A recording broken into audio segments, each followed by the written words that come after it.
안녕하십니까, 이진건TV입니다. 논평 시작하겠습니다. 오늘은 문재인 대통령이 8.15 75주년 광복절 경축사, 여기에 대해서 몇 말씀 드려야 되겠습니다. 그냥 넘어가려니까 마음에 걸리는 게 한두 가지가 아니거든요. 근데 이날 말이죠, 문 대통령은 이 동대문 디자인 플라자에서 아주 200자 원고지 32장 분량에 해당하는 긴 연설을 했습니다. 경축사를. 이분 뭐 요즘 말이죠, 연설하는데 아주 재미를 붙인 것 같아요. 그런데 광화문 일대에서는 자유우파 시민들이 대규모로 모여서 문재인 탄핵 집회를 열었습니다. 이런 상황입니다. 우리나라가 지금. 그런데 문재인 대통령 연설을 전반적으로 보면 자화자찬에다가 남 탓에다가 그런 것으로 일관되어 있습니다. 그러면서 미사역으로 엮어낸 긴 영혼 없는 문장, 그게 연설문이었습니다. 문 대통령은 이제 코로나 방역 자랑으로 시작했어요. 뭐 세계 모범 국가라고. 그런데 유감스럽게도 방역의 주역은 문 대통령 아니죠. 문 대통령 뭐였습니까 그때? 오히려 그러니까 이 코로나 확진자가 급증 추세에 있는 그때 청와대에서 짜파구리 파티나 열지 않았습니까? 박능후 보건복지부 장관 모기를 잡는데 문을 열어놓고 어떻게 모기를 잡느냐, 이런 지적에 대해서 겨울이어서 모기가 없습니다, 이런 황당한 소리는 했죠.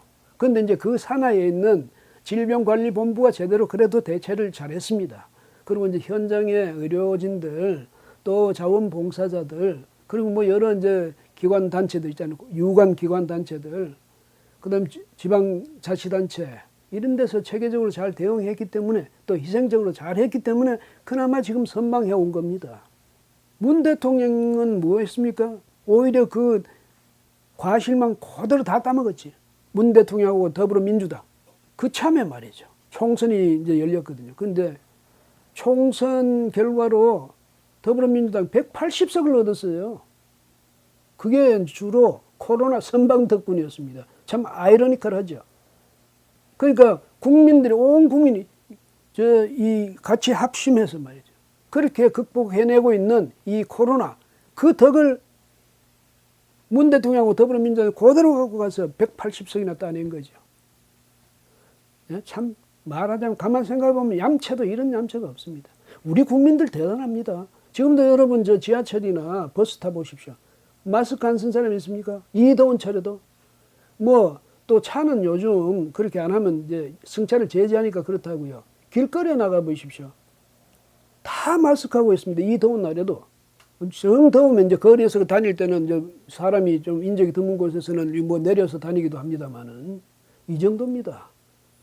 어쨌든 국민들이 이렇게 애써서 방역하고 있는데 그 공은 홀라당 다 따먹었는데, 이분이 이 동대문 그 플라자에서 이 방역 자랑을 하는 이제 그 순간에 오히려 지금 말이죠, 감염 확진자 수가 말이죠, 세 자릿수로 오히려 늘었어요. 14일 발표 보니까 103명으로 늘었고 15일 발표에서 166명으로 늘었습니다. 이 말에 동태가 난다고 이게 또 뭐 이것 때문에 또 잘못되는 거 아닌가, 그게 걱정스럽습니다. 재난은 이것도 기후 탓으로 돌리고요. 그리고 난 뒤에 이제 실책은 자기들의 실책을 외면해버려 모른 척 합니다. 이게 모르세. 섬진각에 대홍수가 났잖아요. 거기는 뭐 낙동강 같이 보가 있는 데가 아니거든요. 보가 없는 곳이에요. 거기서 엄청스러운 대홍수가 났거든요. 거기에 대해서 말을 안 하면서 창녕에서 합천 창녕보 그 인근에서 제방이 터지니까 그게 그거 바로 즉시 그거 조사라고 지시했죠. 그 홍수에 이게 어떤 영향을 미쳤는지 전문가들하고 같이 가서 조사하라고. 이런 식입니다. 어떻게 하든 보에 흠집을 내려고 그러면서 보를 안 만들었던 섬진강에 대해서 말을 안 하죠. 이게 문 대통령식 사고방식이에요. 뭐 문 대통령 또 이제 대통령이니까 뭐 그럴 수 있지만, 어쨌든 당당한 나라를 만들고자 하는 노력은 이 광복 후에도 멈추지 않았다, 이런 식으로 이야기를 했는데, 당당한 나라를 만드는데 하나 이제 물어보고 싶은데, 문 대통령 어떤 기여를 했습니까? 문 대통령과 그 정권 실세들이 당당한 나라를 광복 이후에 지금까지 만드는데 어떤 기여를 했습니까? 그 선배 좌파들은 어떤 기여를 했나요? 세계 10위의 경제 강국이 됐다고 또 자랑하던데, 맞는 얘기예요. 우리가 세계 10위의 경제 강국이 됐습니다. 문 대통령하고 역대 좌파들 어떤 기여를 했습니까? 그분들의 어떤 노력으로, 어떤 헌신으로 오늘의 경제 강국이 있게 됐는지 그것도 좀 설명해 줘야죠. 문 대통령 또요, OECD 37개 국가 중에 우리가 올해 성장률 1위가 될 거랍니다. 그럴듯하죠. 사실 그렇게 될 것 같습니다. 왜? 성장률이 아니라 이 성장세가 위축되는데, 그러니까 마이너스 성장을 하는데 그중에서 가장 마이너스 폭이 적을 것 같다. 이건 맞는 말이죠. OECD 중에서는. 근데 이것은 다른 나라는 작년까지만 뛰어다녔거든요. 그런데 우리는 그때 그 속도를 못 따라갔잖아요. 슬금슬금 걸어갔죠. 그러다가 길이 딱 맞게 험해지니까 뭐 다른 나라나 우리나라 같이 이제 속도를 완전히 줄일 수밖에 없는 상황 아닙니까? 그 속도가 우리가 덜 줄었다 이겁니다. 그걸 자랑하는 거예요. 남들 잘 뛸 때는 슬슬 걸었던 그 이야기는 하지 않죠. 그것조차도 말이죠, 정부의 힘이 아니라 사실은 제가 보면 민간 기업들의 힘입니다. 그걸 왜 정부가 그 공까지도 독차지하려고 그럽니까? 예? 그리고 한국판 뉴딜, 뭐 디지털 뉴딜, 이 사람 뉴딜을 굉장히 좋아해요. 뉴딜. 아마 옛날에 미국의 프랭클린 루즈벨트 2차 세계대전 후에 뉴딜 정책으로 그 위기를 극복했다면 그것에서 우리하고 같은 진보야 이거 하려고 그럽니까? 뉴딜. 무슨 뉴딜입니까? 어떤 큰 거래가 있습니까? 어떤 새로운 거래가 있습니까? 그러면서 그 핵심이 뭐냐? 인간 중심의 상생이랍니다. 아니 그러면 세상에 인간 중심이 아닌 게 뭐가 있습니까? 사람 사는 세상에서. 예? 자유민주주의, 그게 뭡니까? 사람을 위한 거죠. 사람 중심입니다. 그게 바로. 예? 사회주의, 공산주의야말로 그것은 사람 중심이 아니라 사회 중심, 혹은 뭐 국가 중심, 집단 중심, 전체 중심, 그런 거잖아요. 근데 자유민주주의에 대해서는 굉장히 뭐라는 비판적인 그런 시각을 가진 사람들이 유난히 인간 중심을 내세워요. 인간 중심. 경제는 뭡니까? 인간 중심이죠. 경제가 동물 중심의 경제가 따로 있습니까? 경제 행위 그 자체가 모든 게 인간을 위한 거예요. 우리가 보다 잘 살기 위한 거. 근데 거기에 세상 인간 중심, 사람 중심이 왜 들어갑니까? 근데 이 사람 중심이란 말은 북한, 거기 헌법에 명시된 북한식 용어예요, 이게. 북한에서는 사람 중심을 안 하니까 괜히 헌법 같은데 그렇게 규정을 해놓는 거예요. 거기서는 김일성 중심, 김정일이 중심, 김정은이 중심이죠. 그런데 우리나라에서 왜 하필이면 이 사람 중심을 그렇게 외치고 있습니까? 문 대통령. 그 무슨 컴플렉스가 있습니까? 이념적 컴플렉스? 우리는 뭐 해방된 조국과 가족의 품에 안기지 못한 그런 분들도, 그런 동포들도 끝까지 기억해야 된다. 이런 말을 했어요. 맞죠? 끝까지 기억해야 되죠. 그리고 나라가 국민에게 해야 할 일을 다 했는지, 지금도 다 하고 있는지 물어야 된다. 뭐 이런 말도 했어요. 물어야죠, 당연히. 그런데 천신만고 끝에 돌아온 사람들에 대해서는 어떻게 대접했습니까? 문 대통령, 위안부 할머니 그렇게 외치더니 이번 그 연설에서는 위안부 할머니는 말 안 했어요. 강제징용으로 갖다 손배소에서 승소한 그 사람들 이야기는 했는데 위안부 할머니 그렇게 뭐 입만 열면 강조에 맞지 않던 위안부 할머니에 대해서 이런 방구도 안 했습니다. 왜? 그래놓고 말이죠. 그거 기억하는 겁니까? 그게 기억하는 방식입니까? 이용수 할머니 눈물의 호소를 외면한 거? 윤미향이라는 사람은 국회의원 시킨 거? 만든 거? 문 대통령이 이제는 아예 위안부 할머니 입 밖에도 내지 않는 것, 이게 그 사람들 기억하는 방식입니까? 대한민국은 단 한 사람의 국민도 포기하지 않는다네요. 문 대통령이 연설문에서. 그러면 단 한 사람이든 누구든 국민을 포기하는 정부도 있습니까? 이게 뻔한 이야기예요. 영혼 없는 이야기지. 이런 식으로 미사여구만 계속 하는 겁니다. 근데 식상해서 그 하도 말을 잘 꾸며대니까 이 말 들으면 연상되는 게 없습니까? 미국의 JPAC, 그러니까 JPAC, 그게 뭐냐면 전쟁 포로 및 실종자 확인 합동사령부라는 게 있거든요. 미국 하와이에 본부가 있잖아요. 거기 모토 중에 하나가 뭐냐면 단 한 사람도 어느 누구도 적진에 남겨두지 않는다 이 말이에요. 우리는 그대들을 기억한다. 잊지 않는다.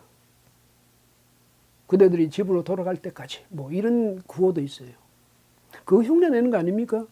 그 문 대통령 말이죠. 연설문 요즘 가만 보면 이 뭐랄까 명언 컴플렉스 거기에 걸린 것 아닌가 이런 생각이 듭니다. 어떻게 하든 내가 말할 땐 명언이어야 된다. 명언을 많이 남겨야 된다. 연설 한마디 한마디가 명언으로 기록돼야 된다. 뭐 이런 콤플렉스 같은 거 갖고 있는 거 아닐까요? 아니면 문 대통령이 아니면 그 연설 작성하는 사람이 그렇든지 하여튼 이상해요. 말은 그렇게 억지로 자꾸 꾸며대는지 말을 많이 꾸며댈수록 진정성은 없다. 그 상식적인 판단으로는 그렇습니다. 동대문 플라자, 디자인 플라자 거기를 장소로 잡은 것도 보니 자기 연설문에도 나와 있네요. 그 이유가 뻔한 거죠. 거기 조선시대 훈련 도감하고 훈련원이 있었던 곳이고 또 그 경성운동장 시절, 그 동대문 운동장 시절이죠. 그때 1935년에 송기정 선수가 거기서 1000m 1위를 우승을 했던 곳입니다. 그 다음에 1936년 올림픽 우승을 했죠. 마라톤에서. 그 다음에 1945년 12월 19일에 거기서요. 대한민국 임시정부 개선 전국 환영대회가 열렸던 것입니다. 그리고 1949년 7월 5일에 김구선생 국민장 연결식이 열렸던 곳이기도 합니다. 거기가 동대문 운동장이었죠. 지금은 이제 디자인 플라자가 됐는데, 그러니까 거기를 이 광복절 경축식 장소로 정한 이유가 드러나지 않습니까? 뭐냐? 일본에 대한 적개심을 유발하자는 거죠. 자극하자는 거지. 반일 감정을.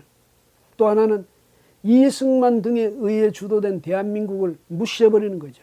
전에는 아예 부인하던, 요즘 이제 보니까 이것저것 따져보니까 부인해서 그런 명분이 없으니까 이제는 무시해버리는 거예요. 대신에 임시정부를 부각시키는 거죠. 상해 임시정부, 김구 선생이 이끌었던 상해 임시정부를 부각시키려고 이러는 건데 참 안타까운 게요. 어쩌나 김구 선생은 상해 임시정부 초기에는 물론 참여는 하시지만 초기의 그 핵심 인사는 아니었습니다. 그런데 이승만 초대 대통령, 우리 초대 대통령은 한성에 있었던 한성 정부의 초대 집정관 총재를 지냈고요. 상해 임시정부, 4월 달에 했던 그 상해 임시정부에서는 대통령 없는 국무원 제도에서 국무총리를 지냈습니다. 그리고 그해 9월에 통합 임시정부가 이제 한성, 상해, 또 저 노령 있었던 국민의회, 그 세 개 정부가 모여서 통합 임시정부를 했는데 사실상 그게 이제 상해 임시정부의 출발이죠. 근데 그때 대통령은 이승만이었습니다. 노령, 그때는 저 사회주의 계열이었는데 노령 그 국민회의, 물론 처음부터 사회주의는 아니었습니다만 노령 그 연해주 의회죠. 국민의회. 거기에서는 대통령은 손병희였는데 거기서도 국무총리는 이승만이었습니다. 이승만 대통령 미우나 고우나 초대 총리, 초대 대통령 골고루 다 지냈습니다. 총재가 집정관까지. 그러니까 당시에 이 독립운동에서 그 핵심에 있었던 가장 대표적인 사람은 좀 미안하지만 김구 선생이 아니라 이승만 초대 대통령이었다는 겁니다. 이건 뭐 역사니까 인식을 하고 인정을 해야죠. 문 대통령 앞으로 말이죠. 물론 이제 시간이 없다고 하겠지만 혹시라도 여유나면 역사책도 좀 더 세밀하게 좀 보고 사람 살아가는 것도 좀 세밀하게 좀 살피세요. 혼자 세계에 빠져가지고 무슨 뭐 말만 어떻게 잘 꾸며대면 좋은 대통령이 되는 것 같이 그런 착각하지 말고 말이죠. 광복절날 별로 좋지 않은 이야기해서 문 대통령한테는 좀 안 됐기는 안 됐는데 문 대통령이 국민을 섭섭하게 하는 것에 비하면 아무것도 아니죠.